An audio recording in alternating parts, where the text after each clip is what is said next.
शिव के विवाह का उपसंहार, उनके द्वारा दक्षिणा वितरण, वर वधू का कोहवर्त और वासभवन में जाना, वहां स्त्रियों का उनसे लोकाचार का पालन कराना, रति की प्रार्थना से शिव द्वारा काम को जीवन दान एवं वर प्रदान, वर वधू का एक दूसरे को मिष्ठान भोजन कराना और शिव का जनवासी में लौटना।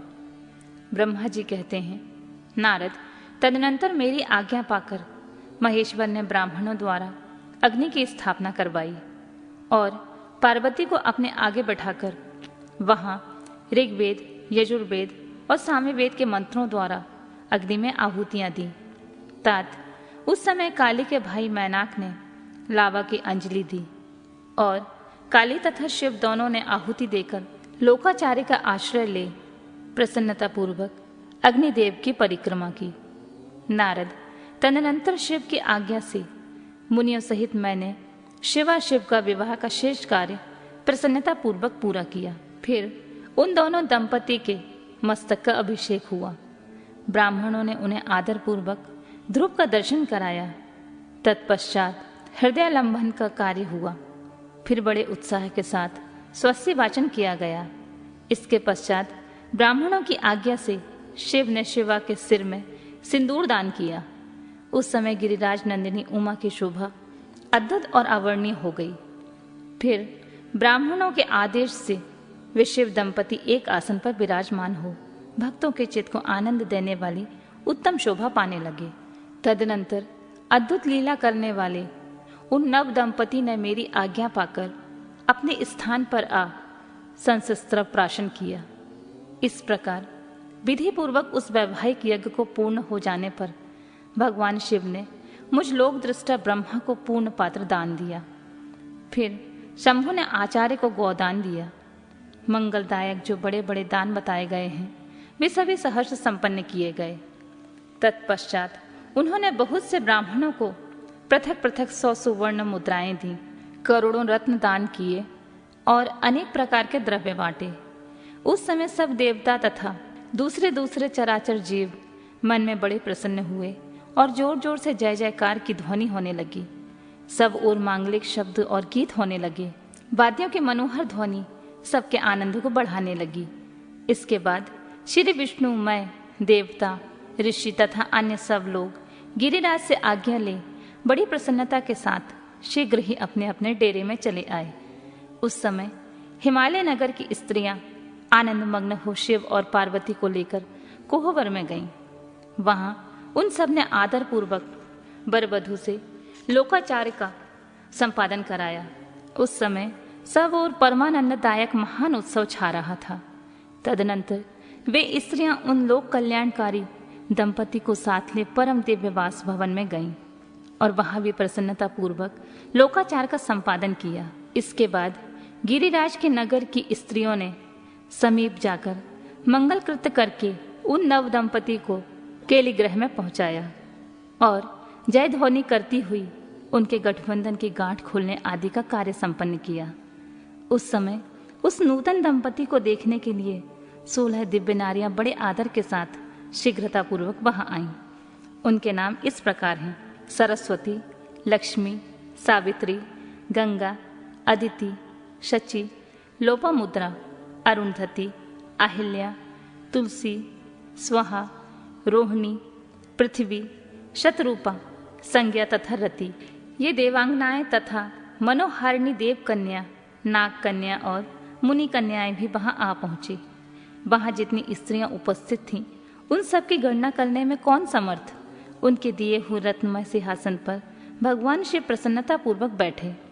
उस समय उन्होंने शिव से नाना प्रकार की विनोदपूर्ण बातें कहीं। तदनंतर प्रसन्नचित्त हुए भगवान महेश्वर ने पत्नी के साथ मिष्ठान भोजन और आचमन करके कपूर डाला हुआ पान खाया। इसी अवसर पर अनुकूल समय जानकर प्रसन्न हुई रति ने दीन वत्सल भगवान शंकर से कहा, भगवान, पार्वती का पारिग्रहण करके आपने अत्यंत दुर्लभ सौभाग्य प्राप्त किया है। बताइए, मेरे प्राणनाथ को जो सर्वथा स्वार्थ रहित थे आपने क्यों भस्म कर डाला? आप यहाँ मेरे पति को जीवित कीजिए और अपने अंतःकरण में काम संबंधी व्यापार को जगाइए।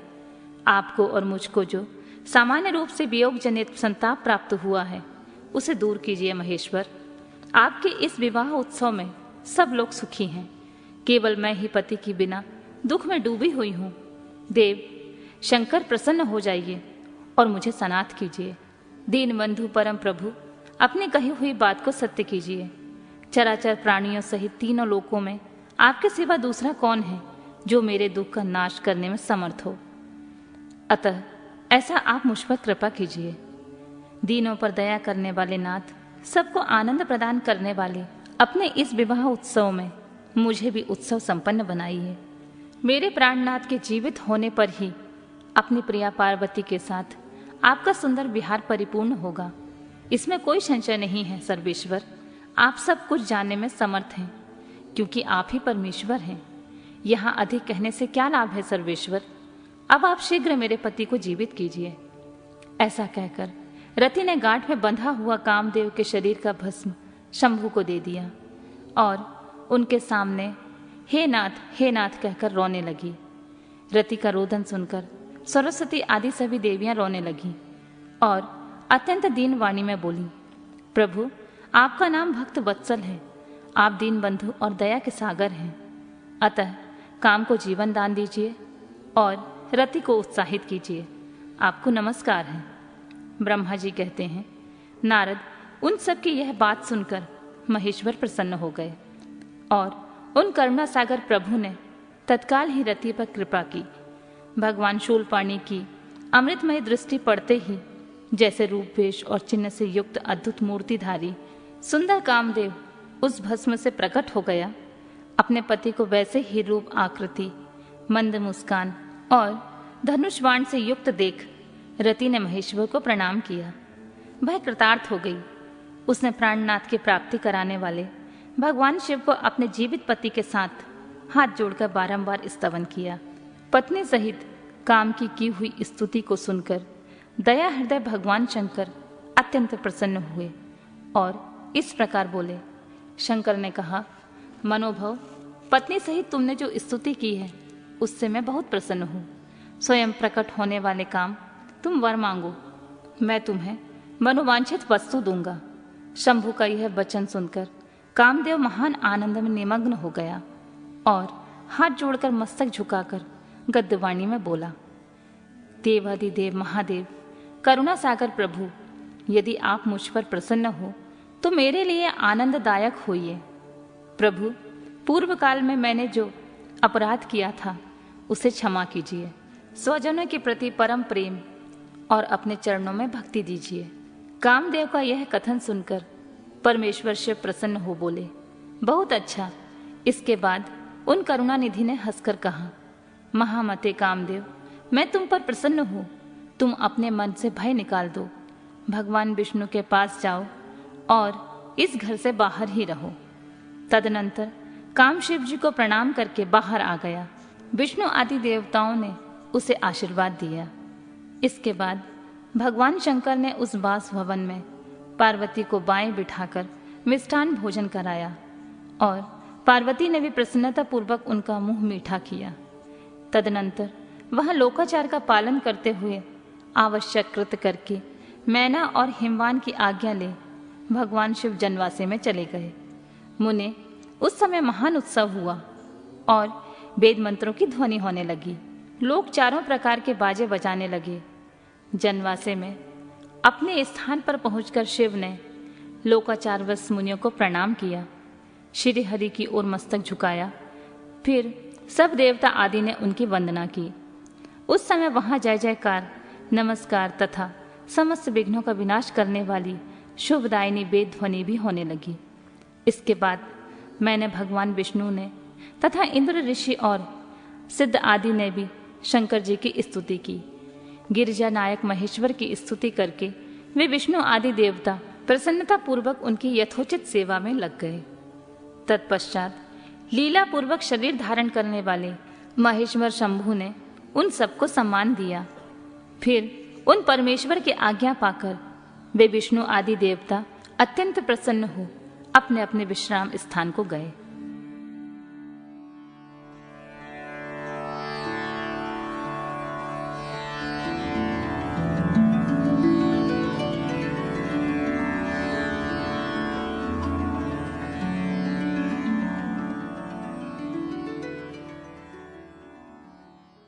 अगला अध्याय। रात को परम सुंदर सजे हुए वासगृह में शयन करके प्रातःकाल भगवान शिव का जनवासे में आगमन। ब्रह्मा जी कहते हैं, तात तदनंतर भाग्यवानों में श्रेष्ठ और चतुर गिरिराज हिमवान ने बारातियों को भोजन कराने के लिए अपने आंगन को सुंदर ढंग से सजाया तथा अपने पुत्रों एवं अन्यान पर्वतों को भेजकर शिव सहित सब देवताओं को भोजन के लिए बुलाया। जब सब लोग आ गए तब उनको बड़े आदर के साथ उत्तमोत्तम भोज्य पदार्थों का भोजन कराया। भोजन के पश्चात हाथ मुंह धोकर कुल्ला करके विष्णु आदि सभी देवता विश्राम के लिए प्रसन्नता पूर्वक अपने अपने डेरे में गए। मैना की आज्ञा से साध्वी स्त्रियों ने भगवान शिव से भक्तिपूर्वक प्रार्थना करके उन्हें महान उत्सव से परिपूर्ण सुंदर वास भवन में ठहराया। मैना के दिए हुए मनोहर रत्न सिंहासन पर बैठकर आनंदित हुए शंभु ने उस वास मंदिर का निरीक्षण किया। वह भवन प्रज्वलित हुए सैकड़ों रत्नमय प्रदीपों के कारण अद्भुत प्रभा से उद्दासित हो रहा था। वहां रत्नमय पात्र तथा रत्नों के ही कलश रखे गए थे। मोती और मणियों से सारा भवन जगमगा रहा था। रत्नमय दर्पण की शोभा से संपन्न तथा श्वेत चमड़ों से अलंकृत था। मुक्ता मणियों की सुंदर मालाओं से आवेष्टित हुआ वह वासभवन बड़ा समृद्धिशाली दिखाई देता था। उसमें कहीं उपमा नहीं थी। वह महादिव्य अति विचित्र परम मनोहर तथा मन को आनंद प्रदान करने वाला था। उसके फर्श पर नाना प्रकार की रचनाएं की गई थीं। बेल बूटे निकाले गए थे। शिव जी को दिए हुए वर का ही महान एवं अनुपम प्रभाव दिखाई हुआ वह शोभाशाली भवन शिवलोक के नाम से प्रसिद्ध किया गया था। नाना प्रकार के सुगंधित श्रेष्ठ द्रव्यों से सुवासित तथा सुंदर प्रकाश से परिपूर्ण था। वहां चंदन और अगर की समृद्ध गंध फैल रही थी। उस भवन में फूलों की सेज बिछी हुई थी। विश्वकर्मा के द्वारा बनाया हुआ वह भवन नाना प्रकार के विचित्र चित्रों से सुसज्जित था। श्रेष्ठ रत्नों की सारभूत मणियों से निर्मित सुंदर हारों द्वारा उस वासगृह को अलंकृत किया गया था।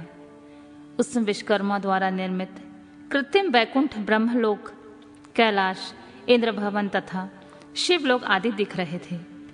ऐसे आश्चर्यजनक शोभा से संपन्न उस वास भवन को देखकर गिरिराज हिमालय की प्रशंसा करते हुए भगवान शंकर बहुत संतुष्ट हुए।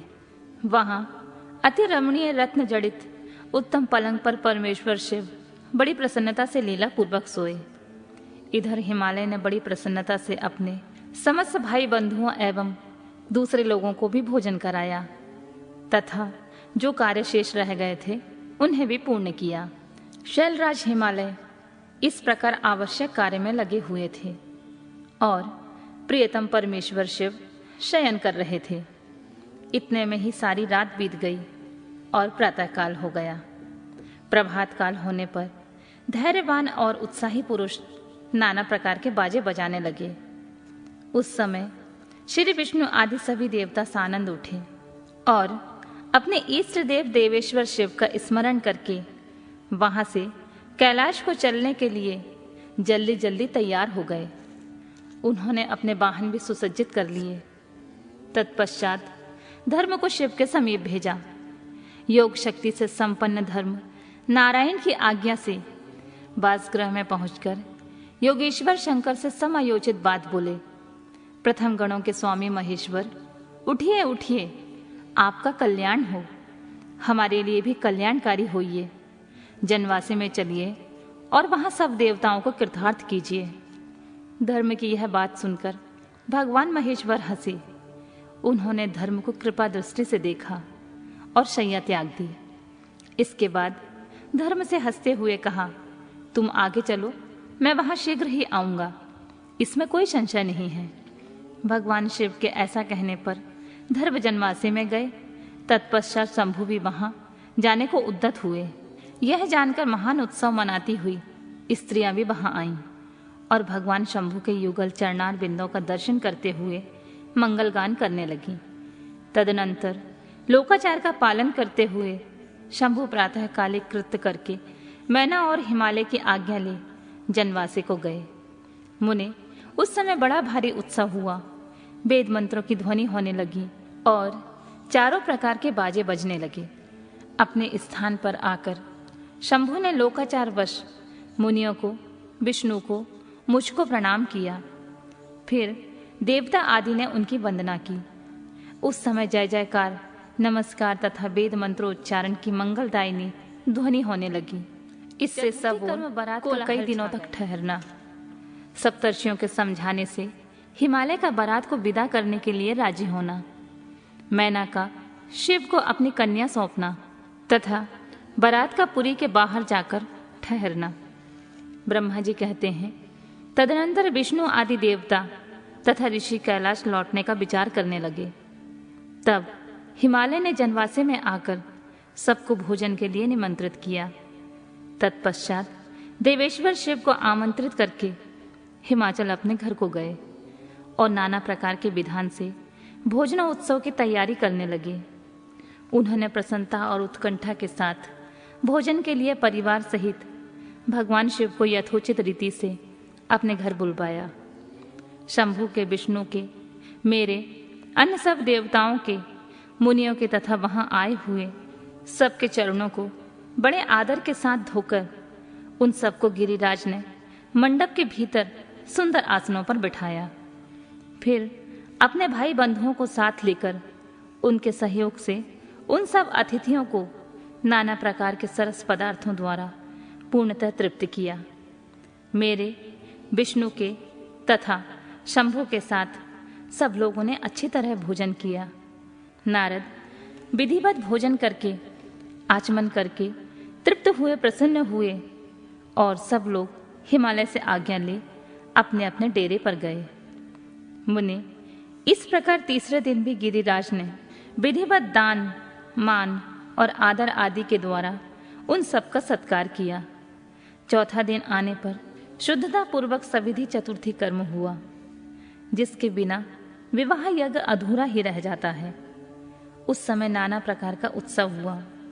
साधुवाद और जय जयकार की ध्वनि हुई। बहुत से सुंदर सुंदर दान दिए गए। भांति भांति के सुंदर गानों नृत्य हुए। पांचवें दिन सब देवताओं ने बड़े हर्ष और अत्यंत प्रेम के साथ शैलराज को सूचित किया कि अब हम लोग यहाँ से जाना चाहते हैं, आप आज्ञा प्रदान करें। उनकी यह बात सुनकर गिरिराज हिमवान हाथ जोड़कर बोले, देवगण, आप लोग कुछ और दिन ठहरें और मुझ पर कृपा करें।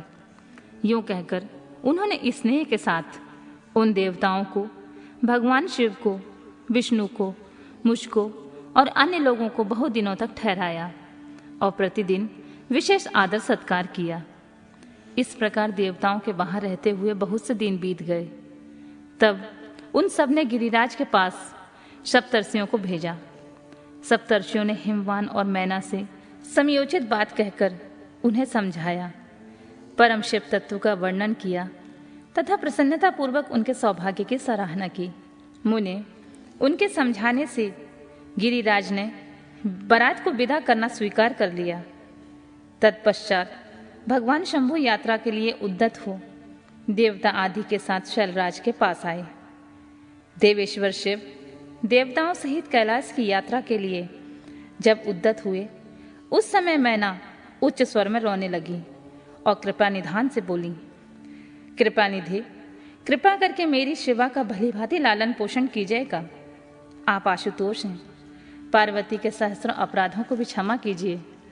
मेरी बच्ची जन्म जन्म से आपकी चरणार बिंदों की भक्त रही है और रहेगी।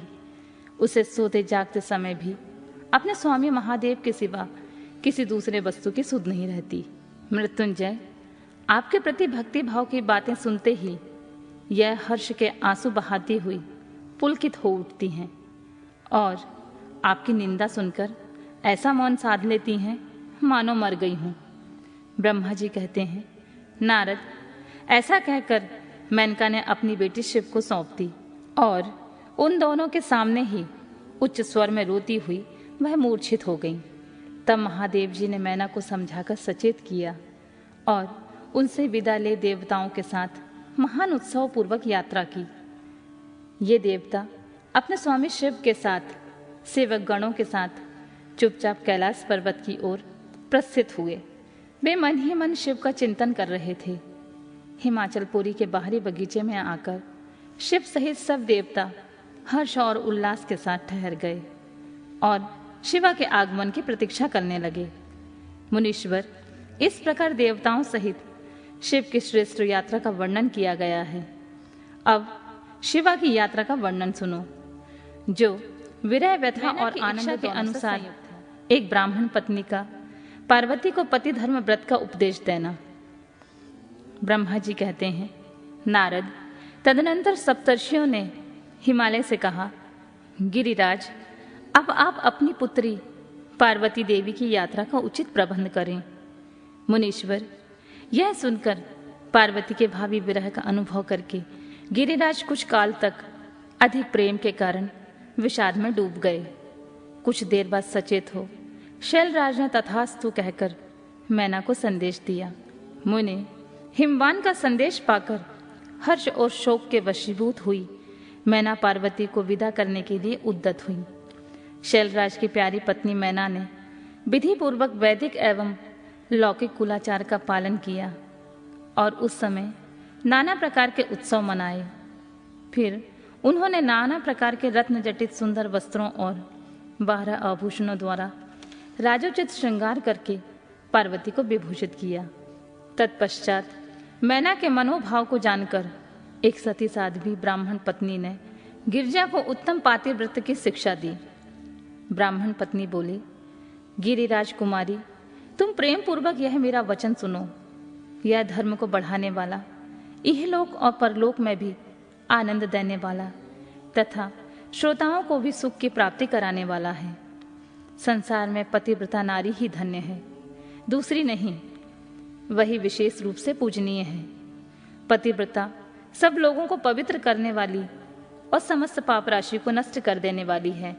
शिवे, जो पति को परमेश्वर के समान मानकर प्रेम से उसकी सेवा करती है, वह इस लोक में संपूर्ण भोगों का उपभोग करके अंत में कल्याणमयी गति को पाती है।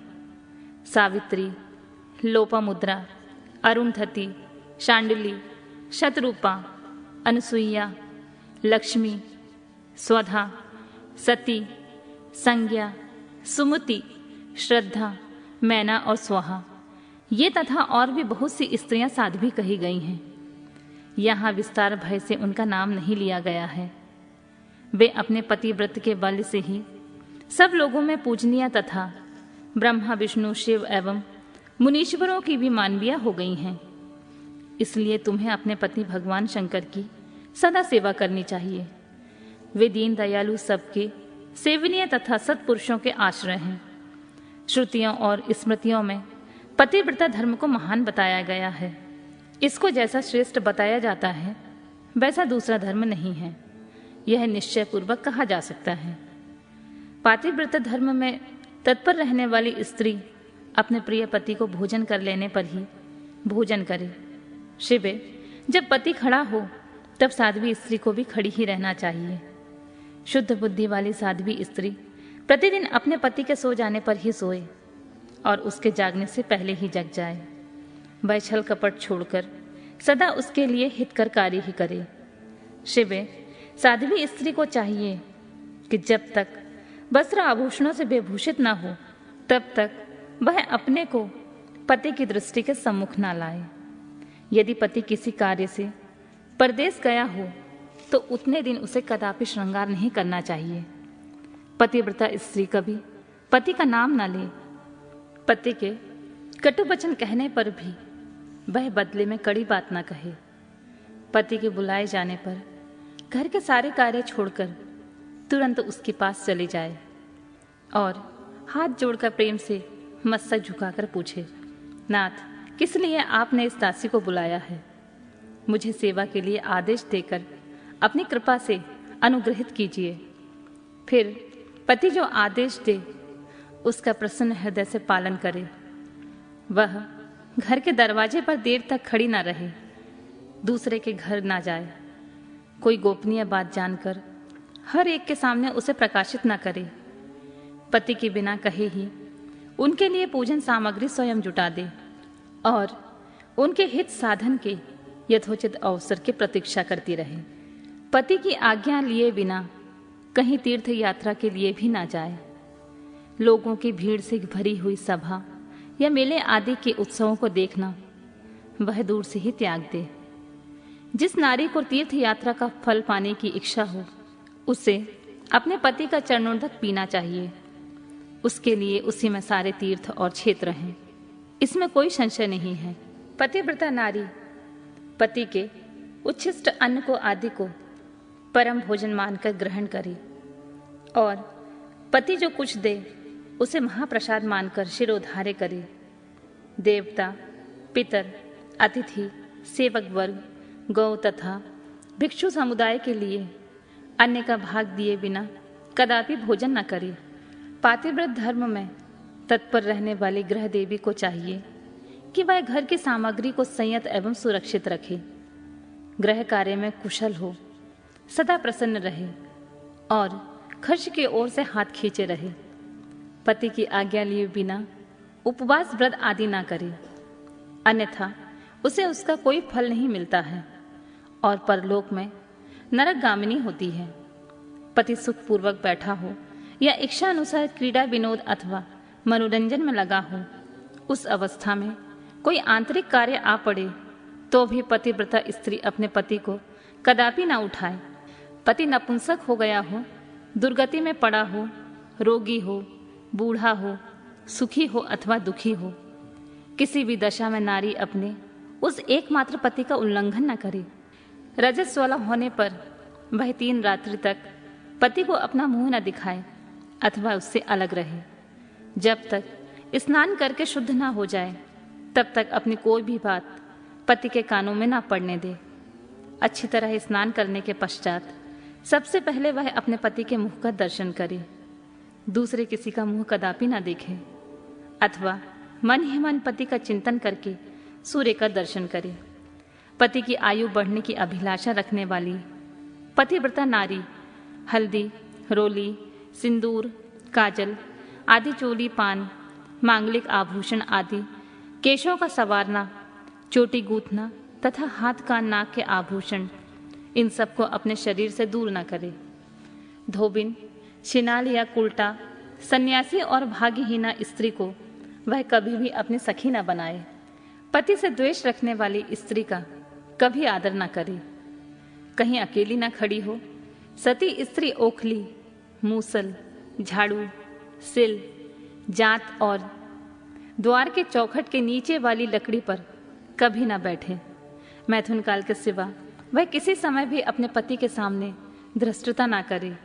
जिस जिस वस्तु में पति की रुचि हो उससे वह स्वयं भी प्रेम करे। पतिव्रता देवी सदा पति का हित चाहने वाली होती हैं।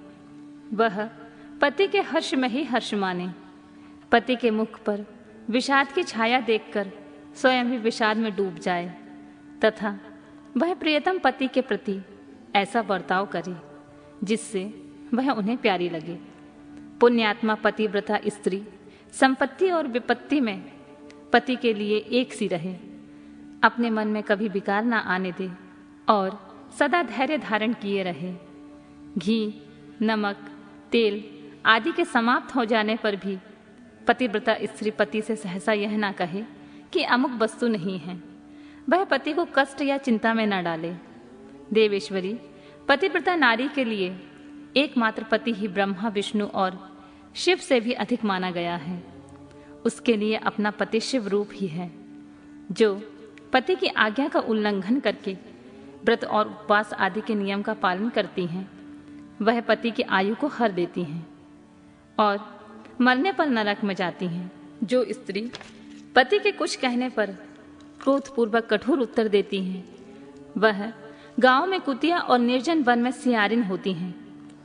नारी पति से ऊंचे आसन पर न बैठे, दुष्ट पुरुष के निकट न जाए और पति से कभी कातर वचन न बोले, किसी की निंदा न करे, कलह को दूर से ही त्याग दे। गुरुजनों के निकट ना तो उच्च स्वर से बोले, न हंसे। जब बाहर से पति को आते देख तुरंत अन्न, जल, भोज्य वस्तु, पान और वस्त्र आदि से उनकी सेवा करती हैं, उनके दोनों चरण दबाती हैं और उनसे मीठा वचन बोलती हैं तथा प्रियतम के खेद को दूर करने वाले अन्य उपायों से प्रसन्नता पूर्वक उन्हें संतुष्ट करती हैं, उसने मानो तीनों लोगों को तृप्त और संतुष्ट कर दिया है। पिता, भाई और पुत्र परिमित सुख देते हैं, परंतु पति असीम सुख देता है। अतः नारी को सदा अपने पति का पूजन, आदर सत्कार करना चाहिए। पति ही देवता है, पति ही गुरु है, पति ही धर्म, तीर्थ एवं व्रत है। इसीलिए सबको छोड़कर एकमात्र पति की ही आराधना करनी चाहिए। जो दुर्बुद्धि नारी अपने पति को त्याग कर एकांत में विचरती है या व्यभिचार करती है, वह वृक्ष के खोखले में शयन करने वाली क्रूर उलूकी होती है। जो पराये पुरुष को कटाक्षपूर्ण दृष्टि से देखती है, ऐसी एचाई ताइनी देखने वाली होती है। जो पति को छोड़कर अकेले मिठाई खाती है, वह गांव में सुअरी होती है अथवा बकरी होकर अपनी ही विष्ठा खाती है। जो पति को तू कहकर बुलाती है, वह गूंगी होती है। जो सौत से सदा ईर्ष्या रखती है, वह दुर्भाग्यवती होती है। जो पति की आंख बचाकर किसी दूसरे पुरुष पर दृष्टि डालती है, वह टेढ़े मुंह वाली और कुरूपा होती है। जैसे निर्जीव शरीर तत्काल अपवित्र हो जाता है, उसी तरह पतिहीना नारी भली भांति स्नान करने पर भी सदा अपवित्र रहती है। लोक में वह माता धन्य है, वह जन्मदाता पिता धन्य है तथा वह पति भी धन्य है जिसके घर में पतिव्रता देवी वास करती है। पतिव्रता के पुण्य से पिता, माता और पति के कुलों की 3-3 पीढ़ियों के लोग स्वर्गलोक में सुख भोगते हैं। जो दुराचारणी स्त्रियां अपना शील भंग कर देती हैं, वे अपने माता पिता और पति तीनों के कुलों को नीचे गिराती हैं तथा इस लोक और परलोक में भी दुख भोगती हैं। पतिव्रता का पैर जहाँ जहाँ पृथ्वी पर स्पर्श करता है, वहाँ वहाँ की भूमि पापहारिणी तथा परम पावन बन जाती है। भगवान सूर्य, चंद्रमा तथा वायुदेव भी अपने आप को पवित्र करने के लिए पतिव्रता का स्पर्श करते हैं और किसी दृष्टि से नहीं। जल भी सदा पतिव्रता का स्पर्श करना चाहता है और उसका स्पर्श करके वह अनुभव करता है कि आज मेरी जड़ता का नाश हो गया तथा आज मैं दूसरों को पवित्र करने वाला बन गया। भार्या ही गृहस्थ आश्रम की जड़ है, भार्या ही सुख का मूल है, भार्या से ही धर्म के फल की प्राप्ति होती है तथा भार्या ही संतान की वृद्धि में कारण है। क्या घर घर में अपने रूप और लावण्य पर गर्व करने वाली स्त्रियां नहीं हैं, परंतु पतिव्रता स्त्री तो विश्वनाथ शिव के प्रति भक्ति होने से प्राप्त होती है। भार्या से इस लोक और परलोक दोनों पर विजय पाई जा सकती है। भार्याहीन पुरुष देव यज्ञ, पितृयज्ञ और अतिथि यज्ञ करने का अधिकारी नहीं होता है। वास्तव में गृहस्थ वही है जिसके घर में पतिव्रता स्त्री है। दूसरी स्त्री तो पुरुष को उसी तरह अपना ग्रास भोग्य बनाती है जैसे जरावस्था एवं राक्षसी। जैसे गंगा स्नान करने से शरीर पवित्र होता है, उसी प्रकार पतिव्रता स्त्री का दर्शन करने पर सब कुछ पावन हो जाता है। पति को ही इष्ट देव मानने वाली सती नारी और गंगा में कोई भेद नहीं है। पतिव्रता और उसके पतिदेव उमा और महेश्वर के समान हैं। अतः विद्वान मनुष्य उन दोनों का पूजन करे। पति प्रणव है और नारी वेद की ऋचा। पति तप है और स्त्री क्षमा। नारी सत्कर्म है और उसका पति फल। शिवे, सती नारी और उसके पति दोनों दंपति धन्य हैं। गिरिराज कुमारी, इस प्रकार मैंने तुमसे पतिव्रत धर्म का वर्णन किया है। अब तुम सावधान हो। आज मुझसे प्रसन्नता पूर्वक पतिव्रता के भेदों का वर्णन सुनो। देवी, पतिव्रता नारियां उत्तमा आदि भेद से 4 प्रकार की बताई गई हैं, जो अपना स्मरण करने वाली पुरुषों का सारा पाप हर लेती हैं। उत्तमा, मध्यमा, निकृष्टा और अति निकृष्टा, ये पतिव्रता के 4 भेद हैं। अब मैं इनके लक्षण बताती हूँ, ध्यान देकर सुनो। भद्रे, जिसका मन सदा स्वप्न में भी अपने पति को ही देखता है और किसी दूसरे पर पुरुष को नहीं, वह स्त्री उत्तमा या उत्तम श्रेणी की पतिव्रता कही गई है। शैलजी जो किसी दूसरे पुरुष को उत्तम बुद्धि से पिता, भाई एवं पुत्र के समान देखती है, उसे मध्यम श्रेणी की पतिव्रता कहा गया है।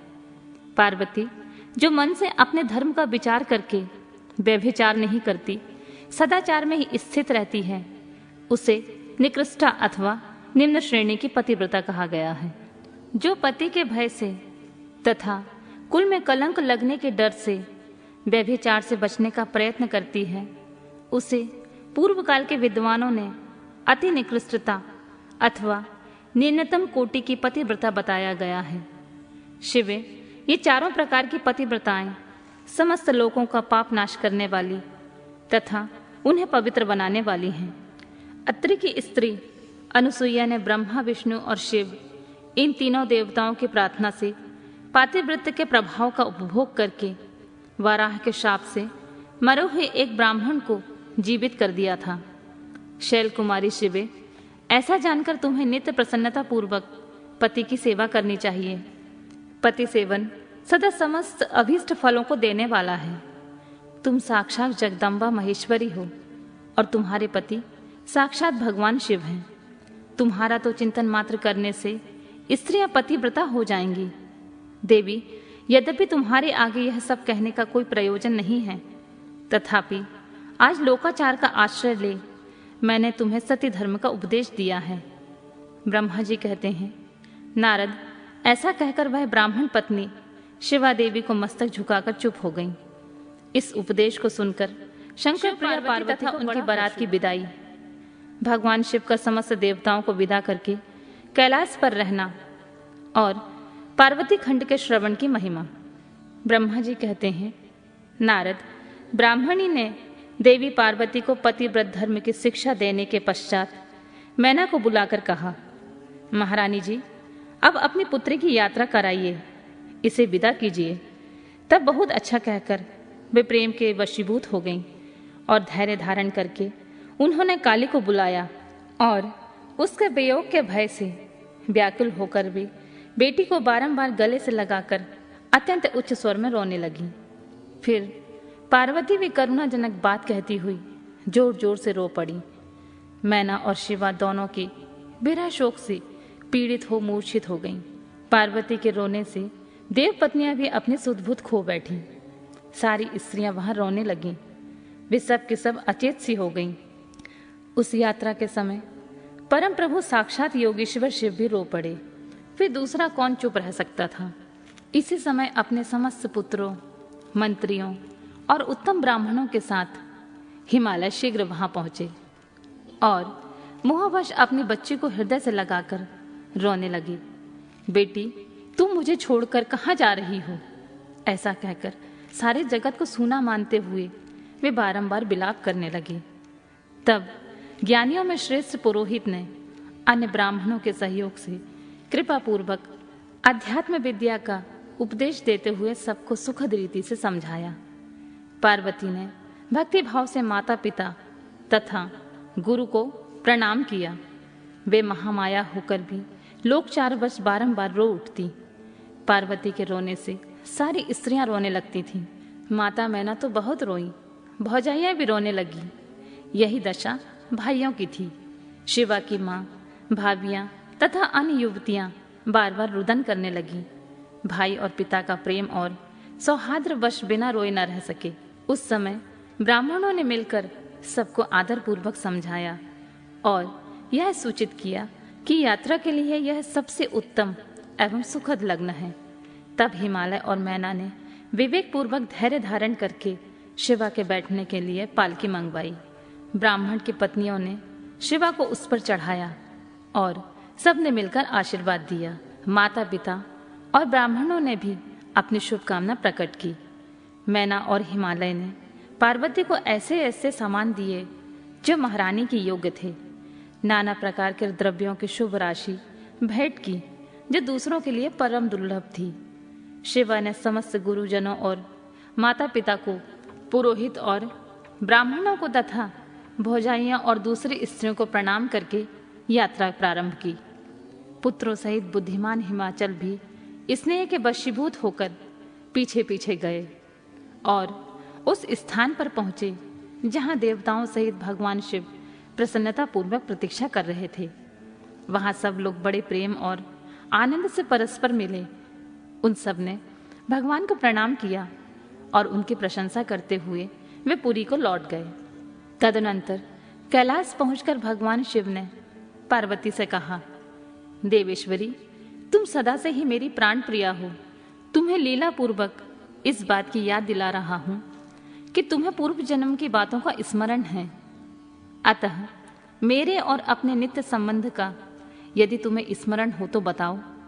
अपने प्राणनाथ महेश्वर की यह बात सुनकर शंकर की नित्य प्रिया पार्वती मुस्कुराती हुई बोली, प्राणेश्वर, मुझे सब बातों का स्मरण है, किंतु इस समय आप चुप रहिए और इस अवसर के अनुकूल जो कार्य हो उसी को शीघ्र पूर्ण कीजिए। ब्रह्मा जी कहते हैं, नारद प्रिया पार्वती के सैकड़ों सुधा धाराओं के समान मधुर वचन को सुनकर लोकाचार पारायण भगवान विश्वनाथ बड़े प्रसन्न हुए। उन्होंने बहुत सी सामग्रियां एकत्रित करके नारायण आदि देवताओं को भांति भांति के मनोहर भोज्य वस्तुएं खिलाईं।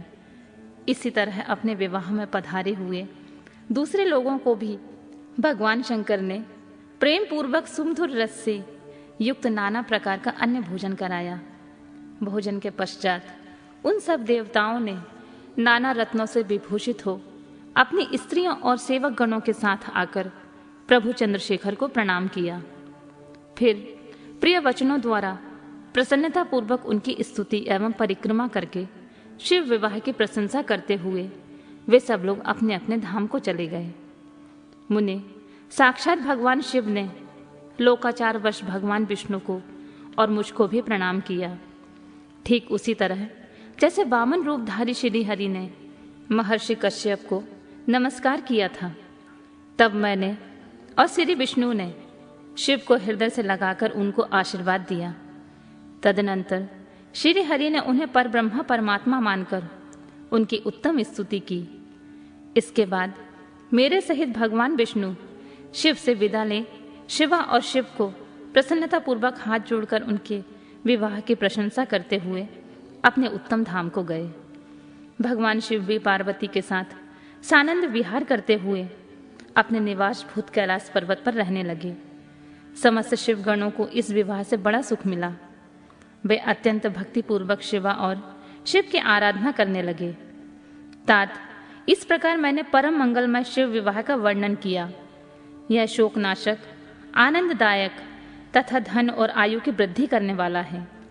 जो पुरुष भगवान शिव और शिवा में मन लगाकर पवित्र हो प्रतिदिन इस प्रसंग को सुनता अथवा नियम पूर्वक दूसरों को सुनाता है, वह शिवलोक को प्राप्त कर लेता है। यह अद्भुत आख्यान कहा गया जो मंगल का आवास स्थान है। यह संपूर्ण विघ्नों को शांत करके समस्त रोगों को नाश करने वाला है। इसके द्वारा स्वर्ग, यश, आयु तथा पुत्र और पौत्री की प्राप्ति होती है। वह संपूर्ण कामनाओं को पूर्ण करता है। इस लोक में भोग देता और परलोक में मोक्ष प्रदान करता है। इस शुभ प्रसंग को सुनने से अपमृत्यु का शमन होता है और परम शांति की प्राप्ति होती है। यह समस्त दुख स्वप्नों का नाशक तथा बुद्धि और विवेक आदि का साधक है। अपने शुभ इच्छा रखने वाले लोगों को शिव संबंधी सभी उत्सवों में प्रसन्नता के साथ प्रयत्न पूर्वक इसका पाठ करना चाहिए। यह भगवान शिव को संतोष प्रदान करने वाला है। विशेषतः देवता आदि की प्रतिष्ठा के समय तथा शिव संबंधी सभी कार्यों के प्रसंग में प्रसन्नता पूर्वक इसका पाठ करना चाहिए अथवा पवित्र हो शिव पार्वती के इस कल्याणकारी चरित्र का श्रवण करना चाहिए। ऐसा करने से समस्त कार्य सिद्ध होते हैं। यह सत्य है, सत्य है, इसमें कोई संशय नहीं है। रुद्र संहिता का पार्वती खंड संपूर्ण।